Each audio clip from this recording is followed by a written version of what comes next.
आज हमारे मध्य श्री दिलबाग सिंह जी की माता पूज्य माता जी नहीं हैं और संसार का ये नियम है, व्यवस्था है परमपिता परमात्मा की कि जो जन्मा है वो एक दिन उसे जाना भी है इस संसार को छोड़ के। ये सारी व्यवस्था परमपिता प्रभु के अधीन है। इंसान के अधीन जन्मना और मृत्यु हो जाना नहीं है। गीता में एक इस संबंध में श्लोक आया, देहिनोस्मिन् यथा देहे कौमारम यौनम जरा तथा देहांतर प्राप्ति धीरस्तत्र मोह्यति। देहधारी जो जीवात्मा है, इस जीवात्मा के शरीरों में जैसे समय समय पर परिवर्तन होता रहता है। आरंभ में जब सुकोमल बालक पैदा होता है, आहिस्ता आहिस्ता समय व्यतीत होते होते कुमार अवस्था और फिर किशोर अवस्था को प्राप्त हो जाता है। उसी प्रकार यौन अवस्था लहलहाने लगती है और न जाने कब वो यौन अवस्था भी खत्म होकर के और चेहरे पर सिर पर जो बहुत काले शाह बाल होते हैं वो धीरे धीरे श्वेतिमा को धारण करने लगते हैं और एक दिन सारा ही मुखड़ा और सिर सफ़ेद हो जाता है। आहिस्ता आहिस्ता समय बढ़ते बढ़ते जो क्विंटलों वज़न लेकर के दौड़ा चला जाता था युवावस्था में, वो एक दिन इस स्थिति में पहुंच जाता है कि खटिया को पकड़ लेता है और खाट में भी अपने आप उठने बैठने में भी असमर्थ हो जाता है। ऐसी स्थिति जब आ जाती है तो ये जो जीवात्मा विद्यमान है हमारे शरीरों में, जीवात्मा विचार करता है कि ये शरीर अब तेरे मतलब का नहीं रहा, उस शरीर को छोड़ देता है। तो जिस प्रकार आरंभ से बाल्यावस्था से ये अवस्थाएं बदलती रही, एक दिन इस शरीर को छोड़ने का भी समय होता है। उसके बाद जैसे जैसे हमारे कर्म होते हैं, कर्मानुसार हम अगला जन्म धारण करते हैं। अगले श्लोक में और कहा गीता में, वासांसि जीर्णानि यथा विहाय नवानि गृह्णाति नरो पराणि तथा शरीराणि विहाय जीर्णानि अन्यानि संयाति नवानि देहि। जिस प्रकार हम अपने पुराने जीर्ण शीर्ण कपड़ों को त्याग करके और दूसरे कपड़े धारण कर लेते हैं, नए कपड़े, इसी प्रकार ये जो जीवात्मा विद्यमान है हमारे शरीरों में, जब जीवात्मा ये देखती है ये तेरे शरीर जो कपड़े के तुल्य है जीवात्मा के लिए, ये शरीर तेरे मतलब के नहीं रहे, ये सर्वथा रोग युक्त हो गए हैं और कार्य करने में अशक्त हो गया है शरीर। तो उस समय जीवात्मा इस देह को परित्याग कर देती है और नया शरीर धारण कर लेता है। परंतु इसमें शर्त है कि जैसे जैसे हमारे द्वारा किए गए कर्म होते हैं, कर्मों के आधार पर हमें अगली योनि प्राप्त होती है। शुभ कर्म हम यदि कमाते हैं, अच्छे कर्म करते हैं, तो हमें मानव योनि का अधिकार प्राप्त होता है और मानव योनि में आकर के हमारा लक्ष्य होता है उस परमपिता परमात्मा को प्राप्त कर लेना, मुक्तावस्था में चला जाना, मोक्ष को प्राप्त कर लेना। ये मानव का परम लक्ष्य है। मानव योनि मुक्ति का द्वार कहा है। मोक्ष का दरवाज़ा यदि है तो मानव योनि है।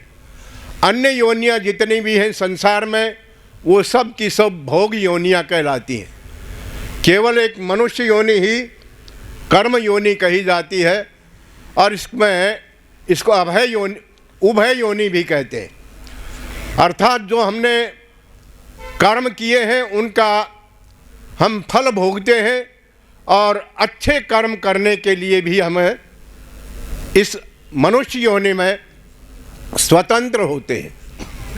जहाँ हम अच्छे कर्म कमाते हैं, पुण्य कर्म करते हैं, वहाँ पिछले जन्म जन्मांतरों में हमने जैसे जैसे कर्म किए हैं उनका फल भी भोगना ये निश्चित है। तो बुरे कर्म यदि कुछ हो जाते हैं मानव योनि में, लेकिन अच्छे कर्म ज़्यादा थे इसलिए मनुष्य योनि प्राप्त हुई। अच्छे कर्मों का फल तो प्राप्त हुआ मनुष्य योनि का, और जो कुछ गलत कर्म रह गए, पाप कर्म किए हैं, उनका फल हमें समय समय पर मनुष्य योनि में भी प्राप्त होता रहता है। शास्त्रों में आया है, सति मूले तद विपाको जाति आयुर्भोगा। मूल में हमारे द्वारा किए गए कर्म होते हैं, तो जैसे जैसे कर्म हम करते हैं उन कर्मों के आधार पर हमें अगली योनि, आयु और भोग प्राप्त होते हैं। तो हमें चाहिए कि ये जो मनुष्य योनि हमें प्राप्त हुई है, इस मनुष्य योनि को बड़ी सावधानी के साथ, किसी प्रकार हमारे अंदर कोई शिथिलता न रहे, अज्ञानता न रहे, असावधानी न रहे, हर प्रकार से हम बहुत ही सावधानी के साथ इस जीवन को जिए, क्योंकि हमारे प्रत्येक कर्म का लेखा जोखा परमपिता परमात्मा के यहाँ होता है, उसके खाते में है। जो भी हम कर्म कर रहे हैं, अच्छा या बुरा, सब कर्मों का लेखा जोखा उस प्रभु के पास हमारा विद्यमान रहता है। और अंत में जब हम इस संसार को त्याग करके जाते हैं, विदा होते हैं, तो उन कर्मों के आधार पर अगली योनियाँ हमें प्राप्त होती हैं। हम मनुष्य योनि के अधिकारी हैं या नहीं है? 50% से ज़्यादा अच्छे कर्म हम करते हैं तो समझिए हम मनुष्य योनि के अधिकारी हैं, लेकिन 50% से ज़्यादा हम पाप कर्म कर डालते हैं जीवन में, तो फिर मनुष्य योनि का अधिकारी वो जीवात्मा नहीं रह पाता। फिर उन पाप कर्मों का फल भोगना होता है जो पाप कर्म ज़्यादा कमा दिए। तो इसलिए हमें बहुत ही सावधानी के साथ चलना चाहिए इस मानव योनि में, क्योंकि जैसे कर्म करने हैं, जैसे हम कर्म करते हैं, उन कर्मों का फल अवश्य में वो भोगना है। तो अच्छे कर्म करेंगे तो हमें मनुष्य योनि प्राप्त होते होते और एक दिन हमें 2 में, 4 में, 10 योनियों में मुक्ति के अधिकारी बन जाएंगे। क्योंकि उत्तरोत्तर हमारे अच्छे कर्म होते चले गए तो हम उस निकटता में पहुंच जाएंगे। 98-99% अच्छे कर्म हो गए और फिर 100% अच्छे कर्म हो गए अगली योनि में, तो मुक्ति का स्थान हमें मिल जाता है, अवसर प्राप्त हो जाता है, मोक्ष प्राप्ति हो जाती है। तो इसके लिए हमें यत्नवान होना चाहिए, क्योंकि परमपिता परमात्मा ने हमें मानव को सद्बुद्धि प्रदान की है। और बुद्धि के द्वारा, क्योंकि मानव को नैमित्तिक ज्ञान प्राप्त होता है, बुद्धि के द्वारा हम जो भी चाहते हैं वो ज्ञान प्राप्त कर लेते हैं। अन्य योनियों को ये अवस्था प्राप्त नहीं है। दूसरी जितनी भी भोग योनियाँ हैं वो सबको स्वाभाविक ज्ञान जीने के लिए प्राप्त होता है। जो उन्हें चाहिए वो ज्ञान आरंभ से ही, गर्भावस्था से ही और पैदा होते ही वो संपूर्ण ज्ञान उनको होता है। जिस प्रकार छोटा सा बछड़ा बछड़ी गाय का पैदा होते ही आप तालाब में छोड़ दें, तैरता हुआ चला जाएगा। लेकिन ये मानव जिसको प्रदान की है बुद्धि सर्वोत्तम, ये जब तक तैरना नहीं सीखेगा, चाहे 70 साल का हो जाए, तालाब में घुस जाए, बिना तैरना सीखे डूब के मरेगा। तो इसको स्वाभाविक ज्ञान नहीं है प्राप्त है, नैमित्तिक ज्ञान प्राप्त होता है। लेकिन पशुओं को, अन्य योनियों को स्वाभाविक ज्ञान प्राप्त होता है। मनुष्य को केवल इतना ज्ञान प्राप्त है कि माता के स्तन को चूस लेगा और आगे जीवन यापन जैसे जैसे ज्ञान बढ़ता जाएगा वो चलता जाएगा। तो इसलिए ये परमात्मा ने हमें बुद्धि प्रदान की है।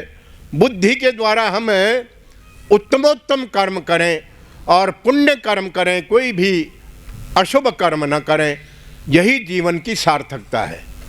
अन्यथा सारा ये जीवन हम यूँ ही गंवा देते हैं पशु पक्षियों की तरह, तो ये हमारी मूर्खता है। बड़ी सजगता के साथ हम इस जीवन को जिएं और इस जीवन को सार्थक करें, मोक्ष प्राप्ति के लिए यत्नवान हों। 1 में नहीं, 2 में, 4 में, जैसे भी मुक्ति की अवस्था तक हम पहुंच जाएं, उसी में सफलता है, सिद्धि प्राप्त होती है। तो इसके लिए हम यत्न करें। इन शब्दों के साथ मैं स्वर्गीय माता जी की सुनहरी देवी, उनके श्री चरणों में श्रद्धा सुमन अर्पित करते हुए प्रभु से प्रार्थना करता हूँ कि वैसे तो उनका अधिकार भी है, ये हमारी सिफारिश का विषय नहीं है, क्योंकि उन्होंने उत्तमोत्तम कर्म किए हैं। बड़ी श्रद्धालु ईश्वर भक्ता वो माता जी थी, तो उनको स्वाभाविक है कि अच्छी स्थिति तो उनको प्राप्त होगी ही होगी। फिर भी हम प्रभु से प्रार्थना करते हुए कि वो उनको अपने चरणों में स्थान दें। इन शब्दों के साथ श्रद्धा सुमन अर्पित करते हुए अपनी वाणी को विराम करता हूँ। ओम शांति।